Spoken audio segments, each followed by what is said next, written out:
pas si tu as déjà goûté aux fèves de cacao, elles sont très amères, très astringentes et elles sont extraites des cabosses. Les cabosses qui sont un petit peu comme en forme de ballon de rugby. À l'intérieur des cabosses, tu trouveras évidemment les fèves de cacao, mais aussi une pulpe qui entoure ces fèves, ainsi que, ben oui, donc de la pulpe et des fèves. Et lorsque l'on va extraire les fèves, il va y avoir une fermentation qui va avoir lieu, et ainsi la pulpe va diminuer. Les fèves vont prendre du sucre et les acides aminés vont se constituer. Et tout ce mécanisme-là va s'appeler des précurseurs d'arômes. Mais je crois qu'il est encore très très tôt dans la confection du cacao pour vraiment ressentir un aspect sucré lorsque tu vas les goûter. J'adore le bruit des fèves de cacao, je les trouve merveilleuses, je les trouve fabuleuses. C'est comme des petites billes, c'est ce bruit de bois mêlé, cet aspect creux de la fève parce qu'elle est torréfiée. Alors, les produits que je vais te montrer sont issus de la chocolaterie Zotter en Autriche, pardon. Et il propose un petit coffret qui montre les diverses étapes de la confection du chocolat. Alors, comme je le disais, on fait sécher les fèves autour de 100 degrés environ.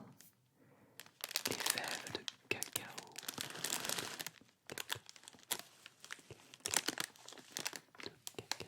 les fèves de cacao sont le début de toute une histoire. C'est un commencement. C'est par là que tout a commencé. Même Christophe Colomb n'a,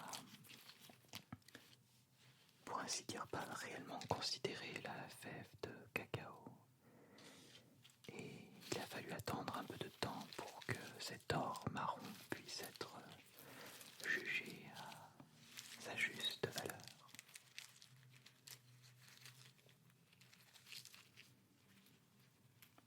C'est un plaisir pour moi de te parler de chocolat. De parler de chocolat. D'aller un petit peu plus loin qu'une simple dégustation et de remonter à la source de tout. Le chocolat. J'aime beaucoup ce son. J'aime beaucoup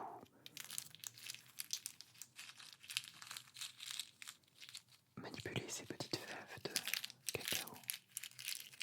Alors tu ne peux pas le sentir là où tu es, mais en manipulant ces fèves de cacao, eh bien il y a déjà des fragrances. Il y a cette sensation au nez d'une légère amertume. Et pourtant déjà cet arôme subtil, ce parfum d'une grande finesse qui nous fait anticiper l'astringence, l'amertume, et pourquoi pas aussi en écoutant la texture de ces fèves qui s'entrechoquent les unes entre les autres. Cette astringence qui plaît ou qui déplaît, cela va dépendre des goûts. Certains apprécieront, tandis que d'autres aiment associer le sucré au chocolat.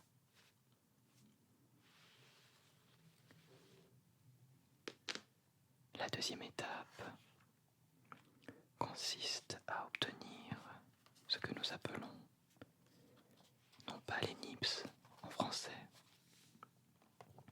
je crois que je ne me suis pas souvenu du nom dans ma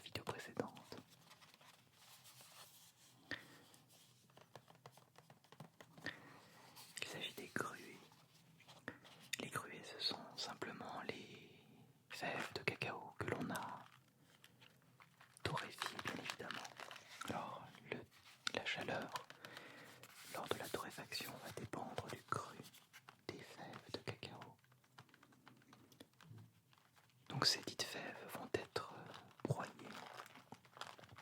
très finement. On va prendre soin d'enlever la coque des fèves de cacao. Et aussi surprenant que cela en a l'air, il est très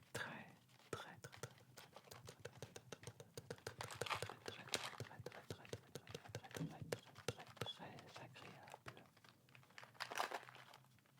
extrêmement agréable de pouvoir déguster les cruets. Alors je suis en totale admiration devant les cultures d'Amérique latine qui ont pensé à broyer ces petites fèves de cacao pour en extraire le chocolat. Ce qu'il ne faut pas oublier, c'est qu'il est, en tout cas dans les pays à haute température, beaucoup plus commode de consommer les nips, les grues de chocolat. Ceci dit, si tu as l'occasion d'en déguster, tu pourras constater qu'il faut avoir un palais éduqué, comme on dit, car il y a encore énormément d'amertume dans les grues.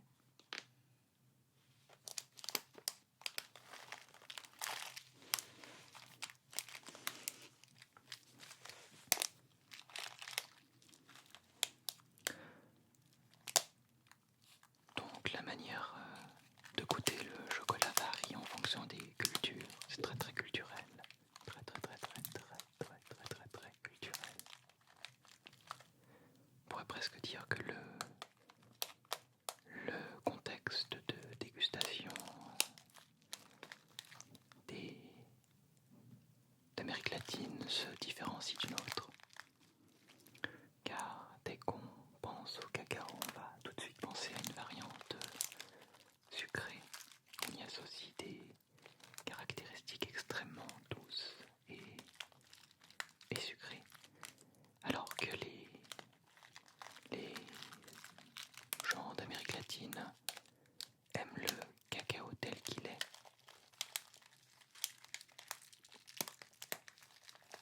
Même si, évidemment, ils aiment également les plaisirs sucrés. Une deuxième chose très importante, c'est que le goût est quelque chose qui, bien évidemment, est intrinsèque, que tout le monde a, mais qu'il faut, je pense, je crois, j'en suis même sûr, développer, éduquer. Quand on parle d'un palais éduqué, c'est vraiment, je crois qu'il faut se laisser du temps parfois pour aimer les choses. On boira du vin doucement, prenons son temps. On dégustera un vin de derrière les fagots, en lui laissant peut-être le temps de se bonifier. Bien c'est pareil pour le palais. Avec le temps, le palais se bonifie. Alors, ressentir le goût est quelque chose qui requiert de l'expérience, tout autant que de l'intérêt, probablement. Et tu l'auras compris, c'est un plaisir pour moi que de mettre à l'honneur l'essence dans mes vidéos ASMR, mais aussi de prendre énormément de plaisir à déguster, à partager de nouvelles saveurs. Bref, c'est un véritable plaisir pour moi. Voilà, encore une fois, j'ai beaucoup de plaisir à manipuler, à découvrir ces cruets de cacao finement broyés, puis après avoir subi une torréfaction.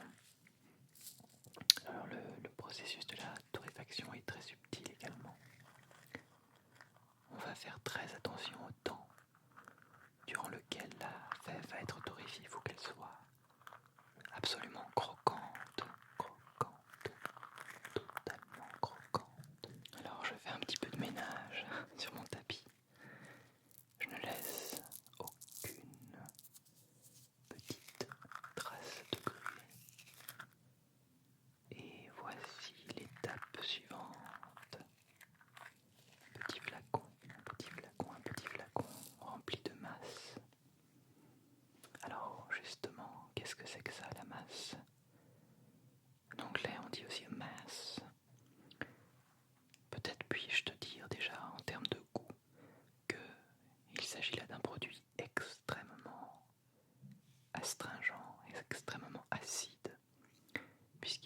y ajouter du sucre pour l'affinage. La masse, c'est justement le reste, ce que l'on appelle donc les gruées, qui ont été broyés, qui vont donc être pressés dans une presse.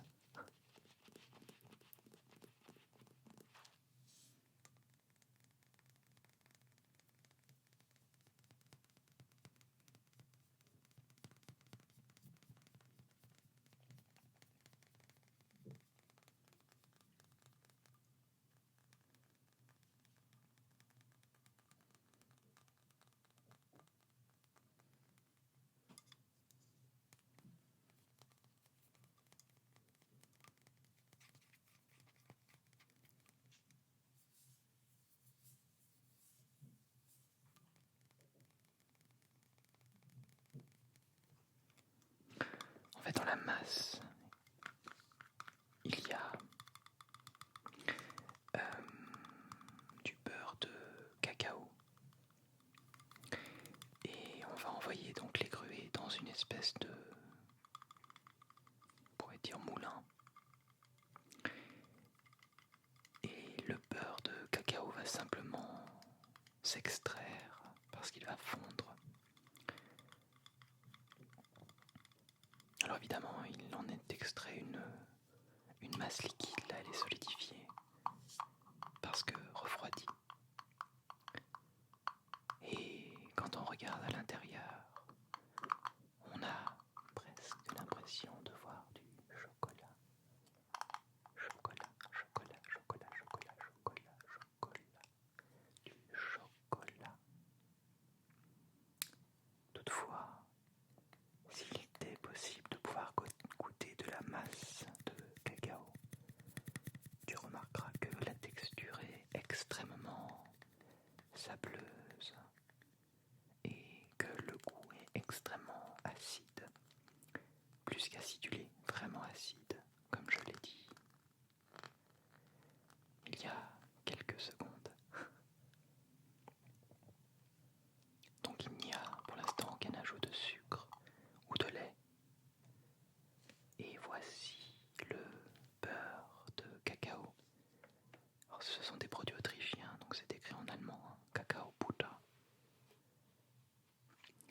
Il est très important de se dire que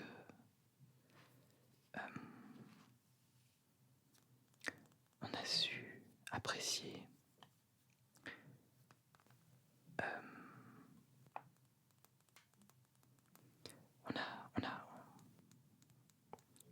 en fait, on va obtenir du beurre de cacao par un système de pressage. On presse la masse et on obtient d'un côté de l'huile ou du beurre fondu, du beurre de cacao, et de l'autre côté une sorte de galette qui va s'appeler le tourteau, que l'on va utiliser justement pour le cacao en poudre. Alors c'est une texture très très étrange, le beurre de cacao. On en rajoute parfois en plus de la contenance naturelle dans le cacao. Et pour que un chocolat soit digne de ce nom, il y aura 35% de cacao minimum. On appellera chocolat supérieur tout chocolat contenant 43% de cacao. Le chocolat au lait contiendra au minimum 26% de cacao. Alors que pour le chocolat blanc, il y aura environ 20% de beurre de cacao et le reste sera du lait ainsi que du sucre. Donc on perd l'arôme initial que l'on saura apprécier en dégustant quelques fèves de cacao torréfiées. Alors le beurre de cacao c'est également utilisé dans la cosmétique. Voici de la poudre de lait que l'on va donc rajouter dans le chocolat au lait, mais aussi le chocolat blanc.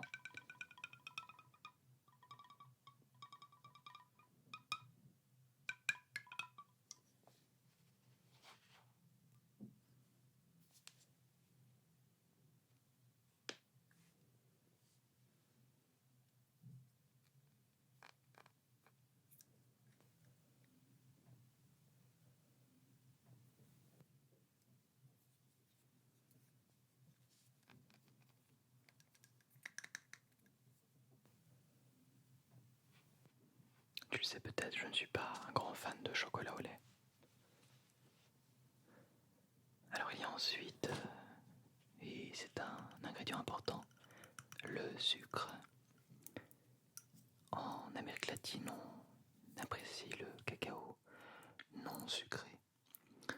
En tout cas, on l'appréciait tel quel, et c'est seulement quand les Espagnols ajoutèrent du sucre dans la boisson que le chocolat, en tant que boisson, nous est parvenu en Europe. C'est ainsi qu'il a fait fureur. Et probablement pour cette raison-là aussi que nous y associons ce goût sucré, plein de douceur que les enfants aiment tant. Donc, au fil du temps, le chocolat est devenu de plus en plus sucré. Sucre, plein de sucre, sucre, sucré, du sucre. Il faut savoir que le sucre, d'autant plus, masque les défauts, on pourrait dire, d'un cacao de basse qualité. Donc on pourra ainsi camoufler une mauvaise qualité de cacao en augmentant l'aspect sucré. Et on pourra partir du principe que plus il y a de cacao dans un chocolat, moins il y aura de sucre.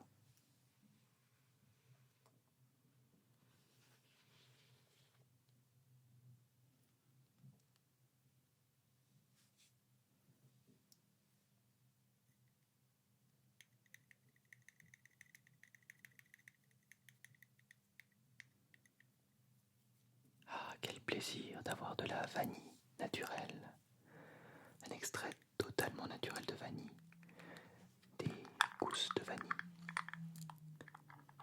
Alors, je crois que le goût de vanille est probablement familier pour tous les palais. Tu dois probablement aussi apprécier ce parfum. En effet, la vanille est présente dans tellement de plats, tellement d'aliments que nous mangeons au quotidien. Je pense évidemment aux gâteaux, mais il pourrait également y avoir les yaourts, la glace et bien évidemment le chocolat aussi. Cela dit, la véritable vanille est beaucoup moins présente sur le marché. On va utiliser de la vanilline qui coûte beaucoup moins cher pour aromatiser les plats.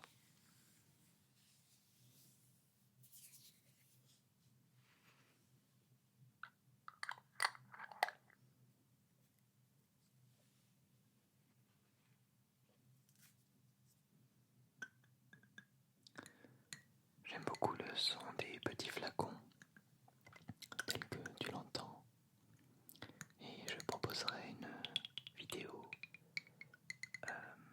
probablement sans ma voix chuchotée si tu veux profiter de tous les déclencheurs qui sont présents dans cette vidéo et pouvoir te concentrer sur eux plutôt que sur ma voix. N'hésite pas à me laisser un petit commentaire si tu as envie de profiter des sons et ainsi avoir davantage de minimalisme. Je suis moi-même très très friand de tous ces petits sons, de tous ces petits bruits qui peuvent détendre et qui peuvent mener vers le sommeil.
terminer cette vidéo en te montrant plusieurs petits produits. Ça se sont toujours chez la marque Zotar, des balais roses, des petites boules, des petites billes de chocolat blanc qui sont également caramélisées. Donc dans un produit pareil, par exemple, il va y avoir peu de cacao, si ce n'est du beurre de cacao, mais plus on va vers un chocolat et moins on aura de cacao. En tout cas, on aura exclusivement du beurre de cacao. J'aime beaucoup le bruit du tapping,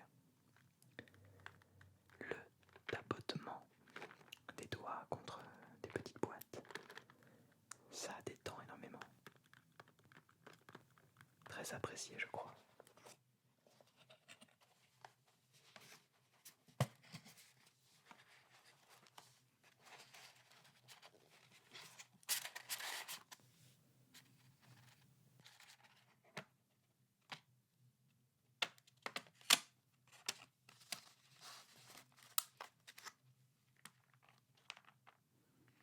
Alors je reste très circonspect parfois devant la variété des chocolats de Zotter, cette marque autrichienne que je ne connaissais pas il y a quelques semaines. Et j'ai pu découvrir le chocolat au lait de chèvre, par exemple, qui m'a pas réellement séduit, je dois l'avouer. Je reste un grand fan de cacao avant de pouvoir dire du chocolat. En tous les cas, quand je goûte le chocolat, je veux retrouver le cacao, je veux retrouver la torréfaction. Et un produit tel que celui que j'ai dans les mains, là c'est un petit peu pareil, c'est beaucoup de sucre, beaucoup de beurre de cacao et un petit peu moins de torréfaction. Et j'ai tendance à préférer les chocolats noirs, par exemple. Alors, puisqu'on parlait de Zotter, voici par exemple Laboco. Ou voici encore du Laboco, 70%. Qu'est-ce que j'ai d'autre? Alors encore deux autres tablettes. Elfnotnaschen, Kunstdünger. Ce sont donc des chocolats de la marque Zotter. J'adore l'emballage. J'en ai déjà montré quelques-uns. Ils sont très sécession viennoise. On sent un vrai travail graphique. Ils sont bio. Commerce équitable également. Ils sont tous faits à la main. Handgeschöpft, comme disent les Allemands. Plutôt les Autrichiens, qui sont également germanophones. Alors même les titres, les noms des tablettes sont très originales. Celle-ci c'est Helfen und Naschen, aider. Et comment on pourrait traduire Naschen? C'est manger et grignoter en fait, c'est manger un petit quelque chose, un petit encas. Celui-ci c'est Kunstdünger, für Geist und Seele. C'est bon pour l'esprit, Geist, et pour l'âme. Alors quand en plus on mêle la poésie au chocolat, je suis aux anges, totalement aux anges. Voilà, alors là j'en ai ouvert un.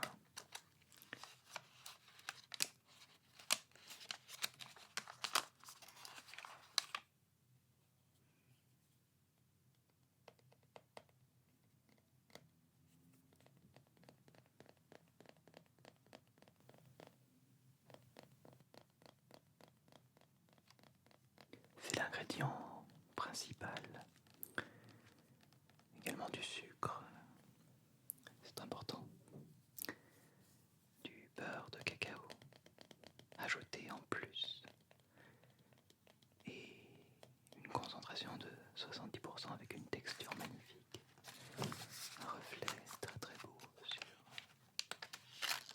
tous les cas l'image. Et un emballage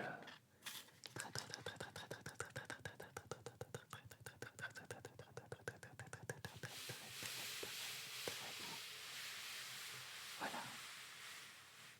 Alors j'espère que cette